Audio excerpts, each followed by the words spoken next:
शिवजी और देवी पार्वती की सीख। अकेले में ज़्यादा भटकता है मन, गलत विचार आते हैं, लेकिन हमें अपनी भावनाओं पर काबू रखना चाहिए। देवी पार्वती और शिवजी से जुड़ी हुई कथाएं हैं। देवी सती ने देह त्याग की थी और सती के वियोग में शिवजी ने ध्यान में बैठे हुए थे। एक दिन शिवजी के पास हिमाचल राज और उनकी पुत्री पार्वती पहुंच गई। हिमाचल राज के मन में था और पार्वती जी भी चाहती थी कि मेरा विवाह शिवजी के साथ हो जाए, लेकिन शिवजी तो तप कर रहे थे। सती के बाद वे दोबारा विवाह करना नहीं चाहते थे।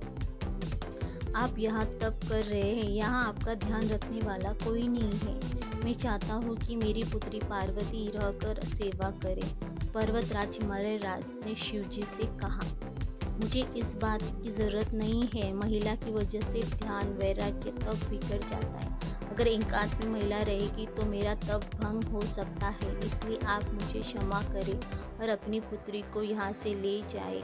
शिवजी ने हिमालय राज से को जवाब दिया। हिमालय राज और शिवजी की बातें देवी पार्वती बहुत ध्यान से सुन रही थी। आप कह रहे हैं कि आप तप कर रहे हैं, तो जब आप तप ही कर रहे हैं तो आपको ये आभास कैसे होगा कि ये शरीर महिला का है या पुरुष का है? पार्वती जी ने शिवजी से पूछा। देवी पार्वती की ये बात सुनकर शिवजी हैरान हो गए, क्योंकि देवी ने बात बहुत बुद्धिमान कही थी। देवी, आपकी बात सही है, लेकिन मेरी बात भी सही है, शिवजी ने कहा। इसके बाद शिवजी ने हिमालय राज से कहा कि आप चाहे तो समय समय पर कुछ देर के लिए देवी पार्वती यहाँ आ सकती है और यहाँ की व्यवस्था सुधार कर वापस लौट जाए।